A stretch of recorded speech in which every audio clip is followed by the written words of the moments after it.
Arvind sir ನಮಸ್ಕಾರ. ನಮಸ್ಕಾರ. ಈಗ ಇನ್ನೊಬ್ಬರು ಕಾಲರ್ ಒಬ್ಬರು ರೆಡಿ ಇದ್ದಾರೆ. ಅಂದರೆ ನಮ್ಮ ಕ್ಲೈಂಟ್ ಮುಂಚೆ ಅವ್ರದ್ದು ಕೆಲವೊಂದು ಸಮಸ್ಯೆಗಳಾಗಿತ್ತು. ಪರಿಹಾರ ಆದಮೇಲೆ ಅವರು ಈ ವಿಡಿಯೋಗೆ ತಾವು ಯಾವಾಗ ಹೋಗ್ತೀರಾ ಗುರುಗಳೇ, ದಯವಿಟ್ಟು ನಮಗೆ ಅರವಿಂದ್ ಸರ್ ಹತ್ರ ಮಾತಾಡಿಸಿ ಅಂತ ಅವರು ಕೇಳ್ತಾನೆ ಇದ್ರು. ಹಾಗಾಗಿ ಇವಾಗ ಫೋನ್ ಮಾಡಿಕೊಡ್ಬೋದಾ? ಮಾತಾಡಿ. ಯಾವ ಥರ ತೊಂದರೆ ಇತ್ತು ಅವ್ರದ್ದು? ಇವ್ರದ್ದು ಸಂಸಾರದಲ್ಲಿ ತುಂಬ ತೊಂದರೆ ಇತ್ತು. ತುಂಬ ಟಾರ್ಚರ್ ಕೊಡ್ತಾಯಿದ್ರು, ಅತ್ತೆ ಮಾವ ಗಂಡ ಎಲ್ಲ ಸೇರಿ. ಹಲೋ, ಹಾಂ, ಒಂದು ನಿಮಿಷ ಅರವಿಂದ್ ಸರ್ ಕೊಡ್ತೀವಿ, ಮಾತಾಡಿ. ನಮಸ್ಕಾರಮ್ಮ. ಓಕೆ ಮೇಡಮ್ ನಮಸ್ಕಾರ. ನಮಸ್ಕಾರ ಅರವಿಂದ್ ಸರ್. ಈಗ ನಾಗರಾಜ್ ಭಟ್ರವ್ರ ಹತ್ರ ನೀವು ಪರಿಹಾರ ಪಡ್ಕೊಂಡಾದ್ಮೇಲೆ ಒಂದು ಸ್ವಲ್ಪ ಒಳ್ಳೇದಾಗಿದೆ ಅಂತೇಳಿ ತಿಳಿಸಿದ್ರು. ಹೌದು ಸರ್.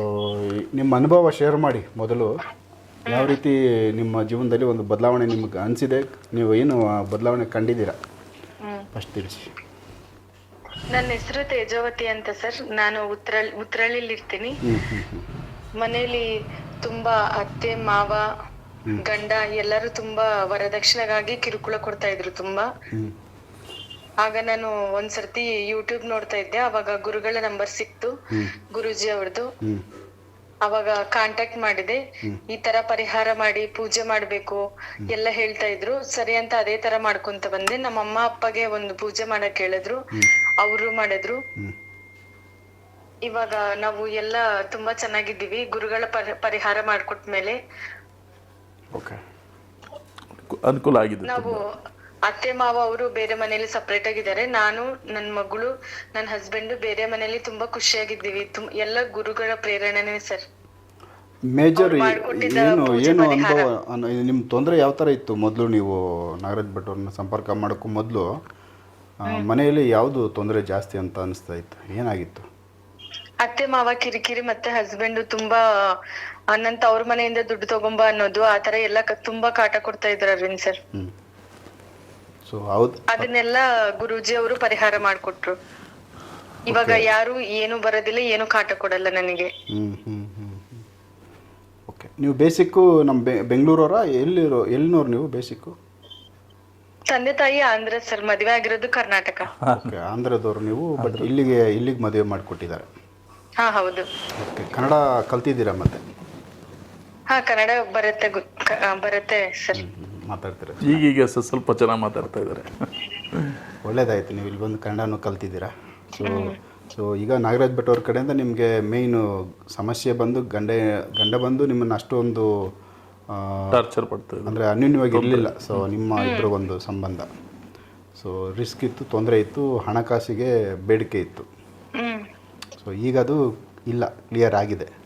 ಕ್ಲಿಯರ್ ಆಗಿದೆ ಸರ್. ಓಕೆ, ಈಗ ಚೆನ್ನಾಗಿ ನೋಡ್ಕೋತಾರಾ ಮನೆಯಲ್ಲಿ? ಚೆನ್ನಾಗಿ ನೋಡ್ಕೋತಾರೆ ಸರ್.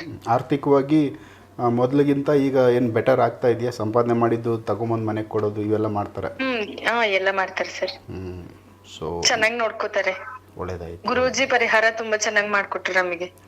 ಓಕೆ, ಪರಿಹಾರ ಮಾಡಿಕೊಟ್ಟಾದ್ಮೇಲೆ ಎಷ್ಟು ದಿನದಲ್ಲಿ ನಿಮಗೆ ಒಳ್ಳೇದಾಗಿದೆ? ಅಂದ್ರೆ ಬರ್ತಾ ಒಂದ್ ಸ್ವಲ್ಪ ತುಂಬಾ ಇಂಪ್ರೂವ್ಮೆಂಟ್ಸ್ ಇದೆ ಸರ್.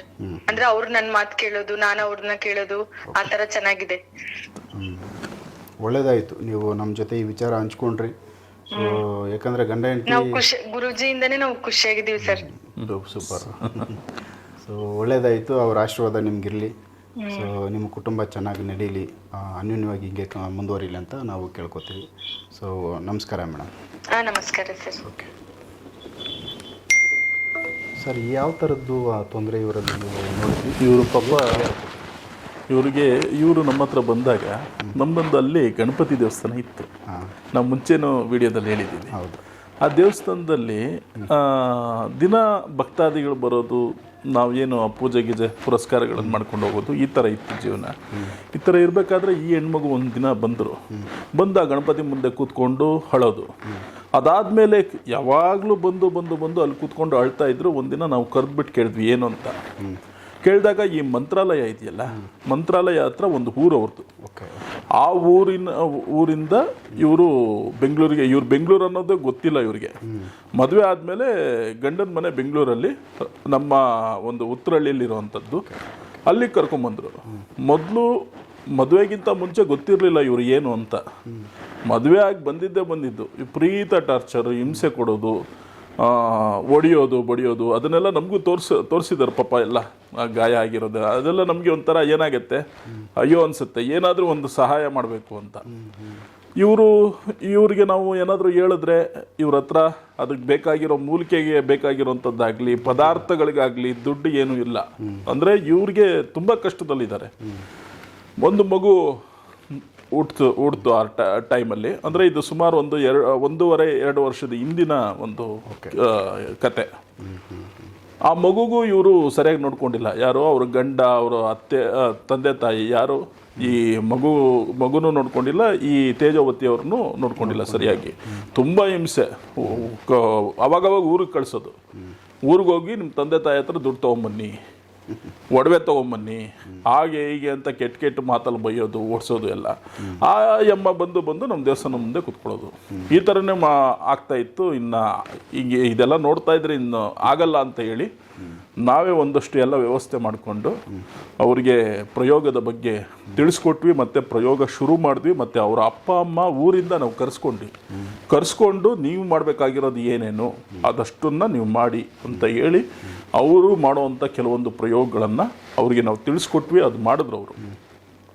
ದಿನ ಬರ್ತಾ ಈ ಗಲಾಟೆಗಳು ಏನಿದೆ, ಅವ್ರು ಕೊಡೋವಂಥ ಒಂದು ಟಾರ್ಚರ್, ಒಂದು ಸಮಸ್ಯೆ ಏನಿದೆ, ಆ ತೊಂದರೆಗಳೆಲ್ಲ ಕಮ್ಮಿ ಆಗ್ತಾ ಹೋಯ್ತು ಸರ್.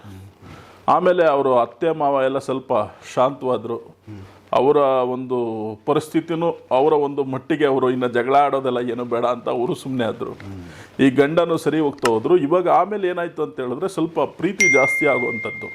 ಕೆಲವೊಂದು ನಾವು ಹೇಳಿದ್ವಿ, ಈ ಯಂತ್ರದ ಮುಖಾಂತರವಾಗಿ ಈ ತಾಂತ್ರಿಕ ಕೆಲವೊಂದು ವಿಧಿವಿಧಾನಗಳಿಂದ ಈ ಸಮಸ್ಯೆಗಳನ್ನು ಅತಿ ಶೀಘ್ರವಾಗಿ ಪರಿಹಾರ ಮಾಡ್ಬೋದು.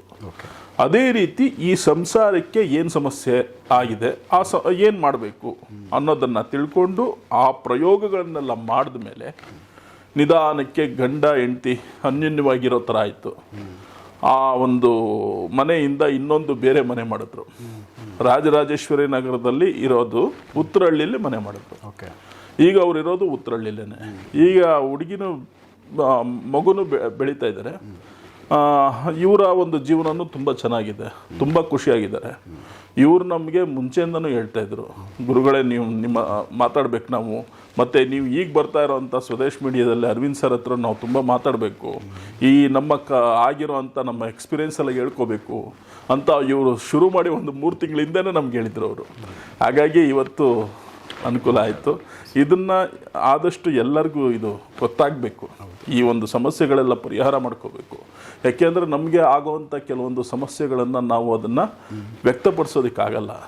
ಅಂಥ ಸಂದರ್ಭದಲ್ಲಿ ಯಾವ ಥರದ್ದೊಂದು ಪರಿಹಾರದ ಪೂಜೆ ಮಾಡಿದ್ರೆ ಇವಾಗ ಯಂತ್ರ ಮುಖಾಂತರವಾಗಿ ಈ ನಾವು ಏನು ಯಕ್ಷಿಣಿ ಭೈರವಿ ಯಂತ್ರ ಅಂತ ನಾವು ಕರಿತೀವಿ. ಯಕ್ಷಿಣಿ ಸಾಧನ ಸಂಮೋಹನ ಯಂತ್ರ ಅನ್ನೋದಿದೆ.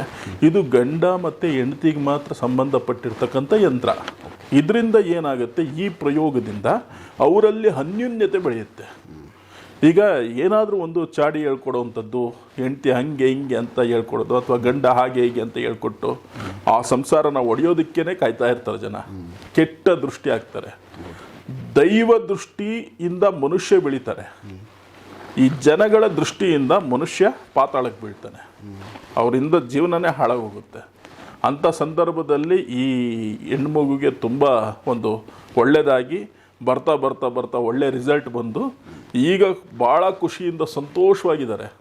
ನಮ್ಮ ಈಗಿನ ಹೊಸ ಆಫೀಸ್ಗೂ ಅವರು ಬರ್ತಾರೆ. ಅವಾಗ ಬಂದು ಹಣ್ಣು ಗಿಣ್ಣು ಏನಾದರೂ ಕೊಟ್ಬಿಟ್ಟು ಹೋಗ್ತಾರೆ. ನಮಗಷ್ಟೇ ಸಾಕು. ನಮಗೇನಂತ ಹೇಳಿದ್ರೆ, ಒಂದು ಯಾರು ಒಂದು ಸ್ಕೂಲಲ್ಲಿ ಒಂದು ಮೇಸ್ಟ್ರಿಗೆ ವಿದ್ಯಾರ್ಥಿ ಚೆನ್ನಾಗಿ ಓದ್ತಾ ಇದ್ರೆ ಖುಷಿ.